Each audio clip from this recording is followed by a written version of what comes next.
Okay, so the next couple you'll hear from, you've already heard about today, and that's because as part of this community, it's about making sure that it all gets passed on. So this couple here have been friends, besties forever, right? Best friends forever, and they have met at high school.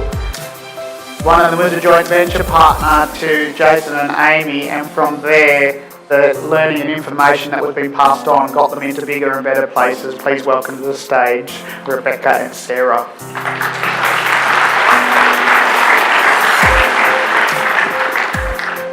So you have been best friends for a long time, to stand in front of the board. So where did you meet? In Year 7. In Year 7. And quite old, that was a long time ago. I won't tell you how many years ago that was. And so you're from Sydney? Yeah. What school was it? PLC. PLC. You're supposed to say PLC. No. Anyway, so tell us who you are, Sarah, and so Sarah's on the far side. When you joined, what you had when you were pre-Deepner? So pre-Deepner, I was a single mum. I was working 15 hours a day, pretty much 7 days a week. I was travelling literally overseas almost every month. Didn't really see my children, and just had a PPR, which my ex-husband was a financial planner, so revalued the house, took more equity out, used it to pay off debt. So not in a good way financially. And about 100k worth of equity. So about 100k, yeah. And yourself, Rebecca? So I was working in corporate, just on the treadmill. I bought a property in Redfern in my late 20s, and I paid $270,000 for that property. Redfern did quite well over the next couple of years, and I decided that I wanted to start a homewares business. So without any clue in terms of property, I thought it was a good idea to pull all the equity out of my Redfern property to buy all the stock to start a homewares business, which 5 years later I had to wind up. I lost the property, I had to give up my dream business, and I pretty much was wiped out. I'm not someone who lies down and is defeated, so I went, okay, I have to go back to corporate. It's not what I want to do, it's what I have to do. And I knew IT was able to earn me a good income again, so I then went and worked for Apple for the next 5.5 years. And I put as much money into Apple shares as I could over that time to try and rebuild myself financially. I made a lot of sacrifices. I was poor for 5.5 years, but I finally got to a point where I could look at moving forward. So, sorry, Brian. So what sort of shares were there? Is that a bad thing? What sort of Apple shares were there? John Bone. You went to a one-dayer and joined up, and Sarah became your partner in 2009. You went and did a 3-day boot camp. 3-day boot camp, yes. And was it eye-opening for you? Oh my goodness, it was unbelievable. I came out of there and my head was spinning. I was like, oh my God, I've always loved property. This is so what I want to do. I had a million strategies in my head. Oh my God, where do I start? Went back to the office, got on the treadmill, wheels kept turning, but I wasn't getting anywhere. I wasn't doing anything about it. So you go along, this deal's already been talked about today, Jason and Amy. Yeah, so I joined Platinum. And I met like-minded people, joined the community, met Amy and Jason. They put this deal out to a few people and came into my inbox, and I was like, oh my God, yes, please, I want to do this. Just got to get my foot in the door. So I was the finance partner. I didn't have time to spend doing the work, sourcing the deal. I learnt so much from this. I think we've been through what we did. So you renovate one side, well, Jason and Amy do the project management, you provide money, you sell that side off, you do the new build, Jason and Amy get paid out of that from the refinance. Now, at that point in time, that was a little bit negative, that one. It was, because the Brisbane rental market was quite flat at the time, but... for two reasons. GFC and then the Brisbane floods. They had the floods go through too. Yep. Though you knew that were the two reasons, and that with your research that it was going to rebound. Yeah, I knew the market would pick up at some stage, so... Okay, so you go through, you complete that deal, you then go along with Jason and Amy, and the next deal comes along, which is a deal you've already all seen before as well. Yeah. And you sell one side of this dual lot single title property to a friend. Who's that friend? Hello, dear. So you go off, and each one of you now have your own block of land. That one there is your That was one? mine, yeah. Yeah, and so you build a 4-2 on there? 4-bed, media, and 2-bath, 2-car. Yep. And then on the other block is your one, Sarah? Yep, so that was just a replica of the first house and just the same house on a different site. Okay, so numbers on that one there, essentially in a fairly flat market. Now again, you decided to hold these ones because you felt that long term, these sort of properties in metro areas are going to be beneficial to your portfolio. As we were starting construction, the Brisbane floods happened, so pretty much each block probably lost about 100 grand. Yep. So, And was it flood affected there? No. No, it's No. just because of stigma. And that was my first deal, so that was really cool. Though 200k in profit in a flat market is pretty good, and then you both hold this one. So now you've got two properties, you've got this one, and you go along and find this one in Wynnum. So I, at that point, decided, Sarah was really busy with work, and I thought, right, I'm so motivated by what happened with Redfern. There's only one way, and that's forward. So having done Dimpner's Ultimate program, I'd learnt about JVs. I thought, you know what, I can do this. And so having, like what Mark just said, when you don't have much to bring to the table, but you can sort of bring your skills and you can bring your knowledge, I was able to find a JV partner to do this subdivision, and it was actually on 2 lots, so we just split title. We were able to get the old house off, and then we built 2 new houses. So pretty much the same build that we did the previous one together. We called them the twins because they were kind of same but different. And those properties we've held as well. They're both sitting slightly positively cash flow at the moment, so they've been good for us. And they sort of became, Sarah and I at the time had started talking about, possibly looking at doing developments. I always think, look at people around you who know more than you do. We were learning from Amy and Jason and other people through the mentoring process, and we thought, well, why can't we do some townhouses? So they became a template for what we then started on. So you make 200 again in the same sort of deal. So you 100, 200, 200. That's a good thing. It's building up your wealth, and you've got now some cash, which you've rebuilt yourself after losing the business and having to sell Redfern, and you go out and buy this one here, and this one here sits there quite nicely from day dot. Your dad didn't want you to buy this. Sorry? Your dad didn't want you to buy this. No, my parents live on the Sunshine Coast, and the market was pretty crappy. It was pretty much the bottom of the market, but I always thought I'd love to have a property up there, so my dogs are not allowed to visit my parents' house. So I thought if I had a place myself. So I started looking at the market. I saw it was changing, and I picked this up. Literally, it was a needle in a haystack. I thought, it's too good to be true. How could there be so much cash flow on this property?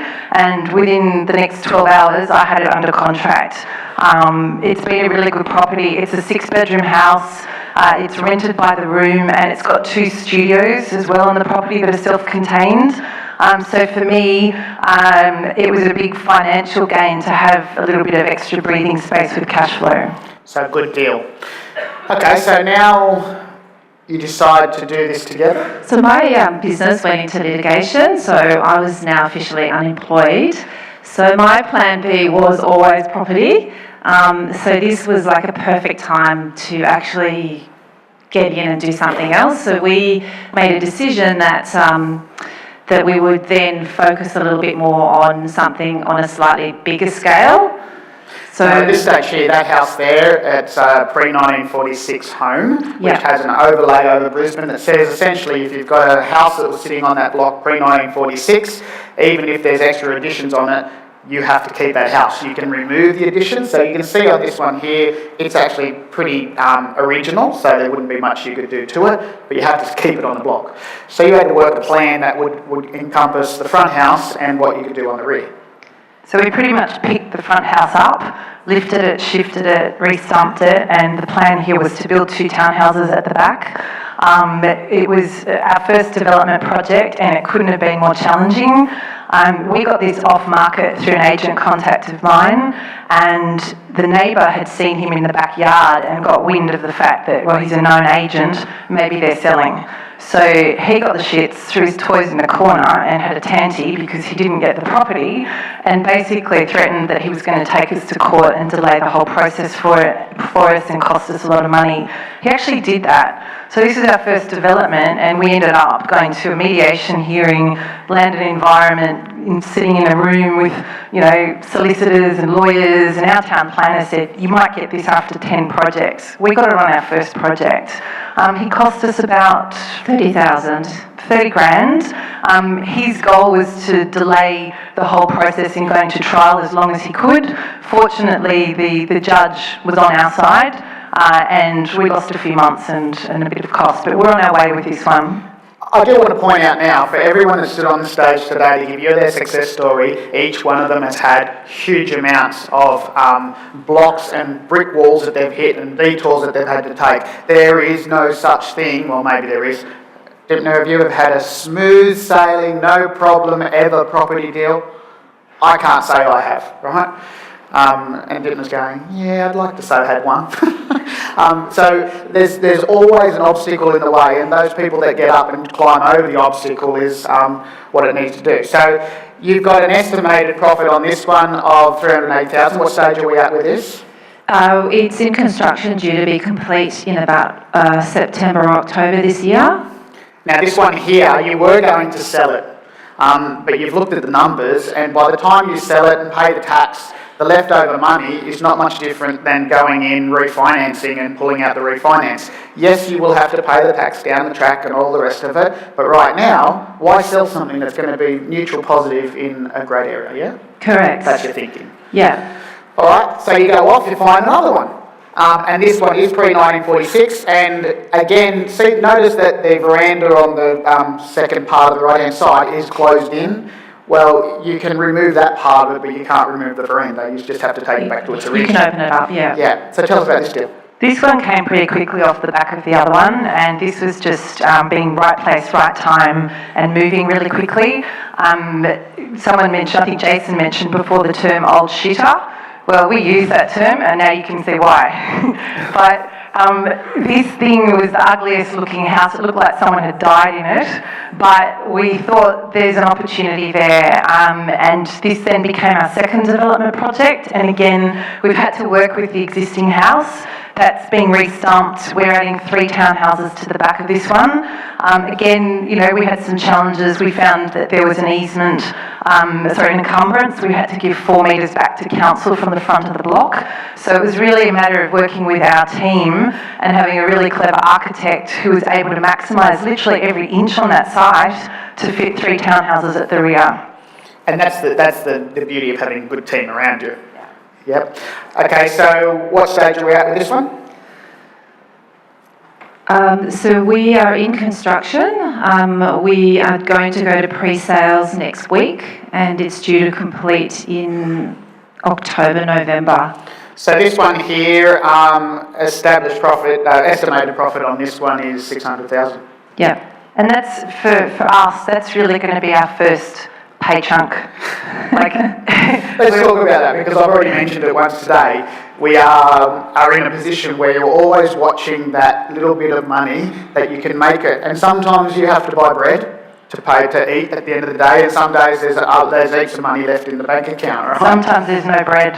Sometimes there's no bread, right? And you, at this point in time, realise that you didn't want to go down the developer's curse. The developer's curse is going out, and you watch developers do this all day.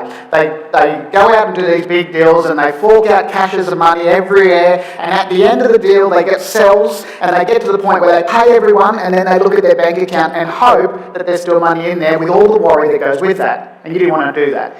No. So after my business went into litigation, I obviously had to get a job. Because we had these couple of projects in play, but we knew that the time frame was probably about 18 months away. So I unfortunately had to take a job in China and I lived overseas for a year and I had to put my kids into boarding school. So basically That's from got this... to be tough. Yeah, it was pretty tough, yeah. Right? I'm back now. Yeah, it was a very tough time, but... We also had a plan, and we knew the bigger picture plan, and there were two things that were necessary. We needed income, and we needed to set ourselves up so we could leave our jobs. We both were unhappy in our jobs. Sarah's job was pretty much ruining her life. My job was definitely ruining my life. I had stress up to here, like the stress was actually unhealthy. I was working 13, 14-hour days regularly, so we knew that we had to get out, and so this was all part of the bigger plan, and we hatched that at this time, and we just knew we had to keep going no matter what, because... So the answer for you two was, where, with a developer, they're always putting their own money on the line. Jason and Amy do one for themselves, two with other people. So you went, joint ventures. Let's use our knowledge, our understanding, our runs on the board to go out and find joint venture partners. So they find joint venture partners, Camp Hill.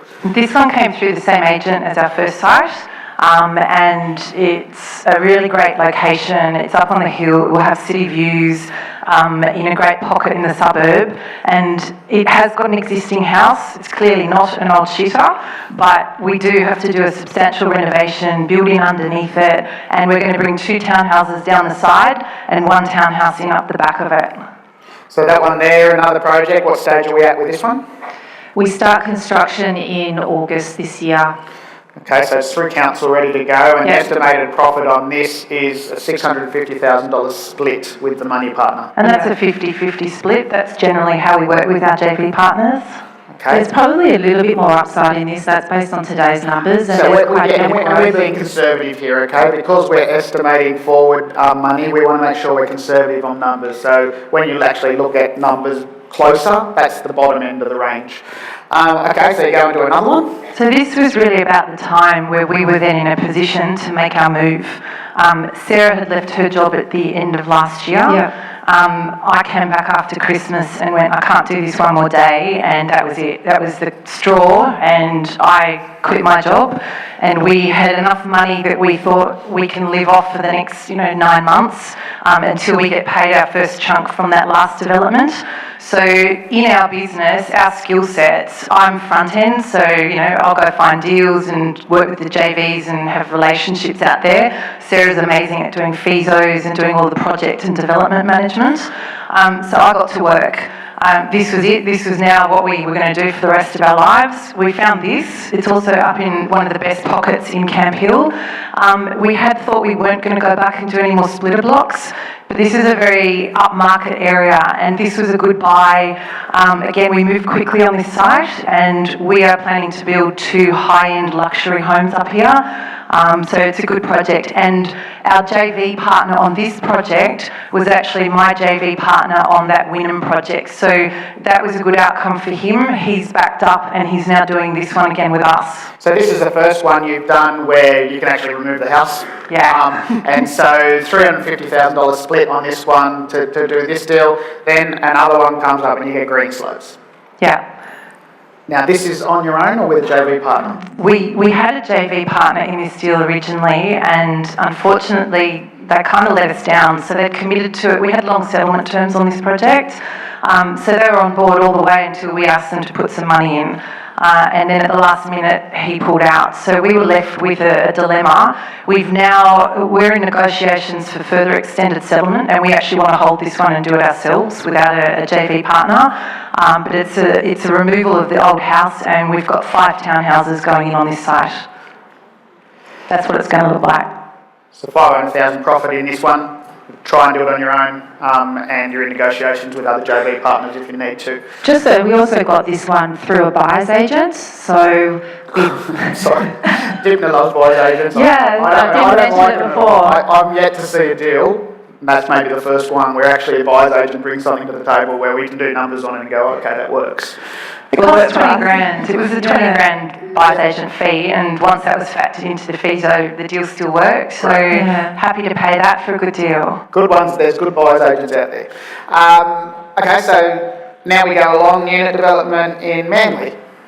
So this is where we went, oh my God, how can we take that next step? And we, I can't remember who up here did Bob Anderson. Yep, so you made your way into Bob. Yep, and another Anderson. So you're now stepping up your development stages. It's just all about our mindset. I mean, 5 years ago, I would not have even imagined doing units. I just got my head around doing 5 townhouses, not 2.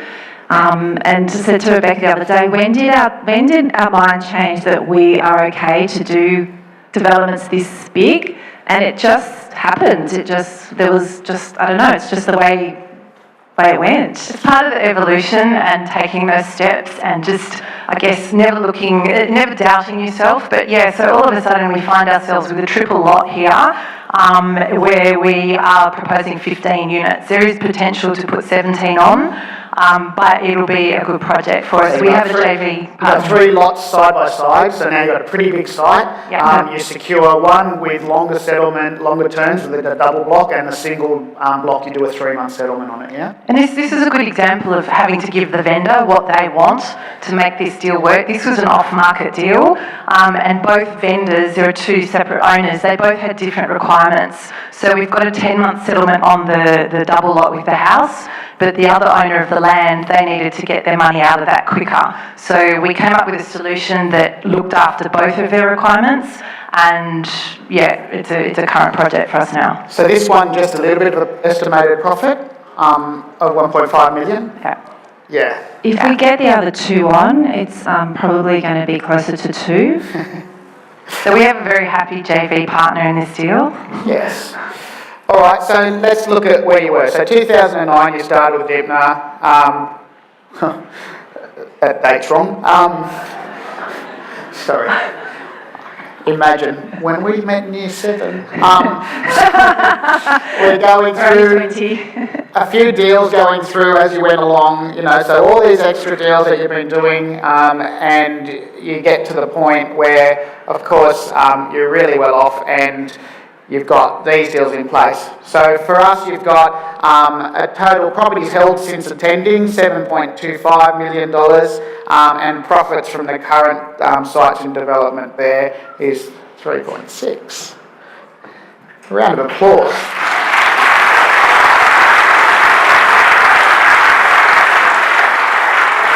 Not bad for 2 ladies from PLC, really.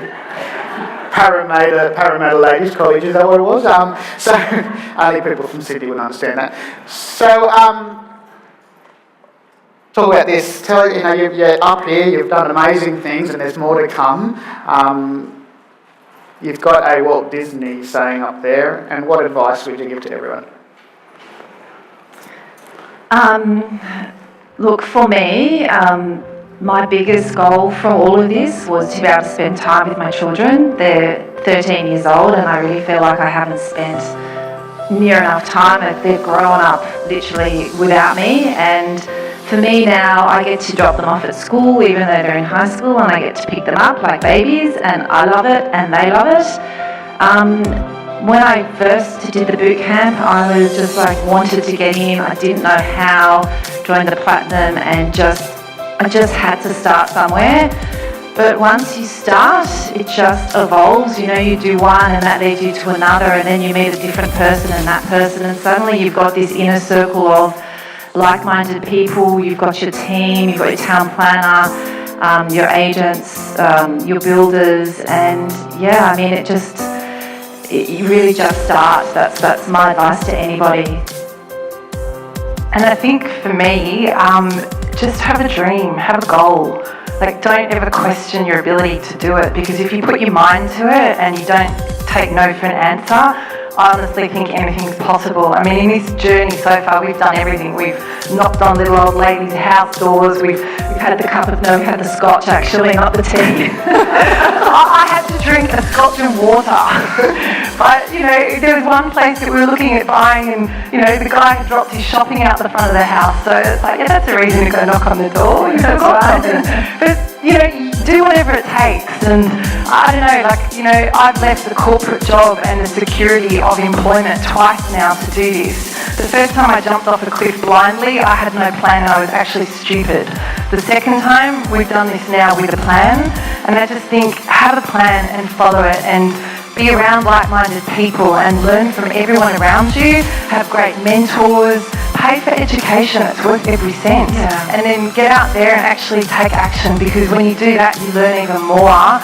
And I don't know, this is just a dream come true. This was a hobby for so long, and now it's our job. It's a great job. Well said and great advice. Thank you very much.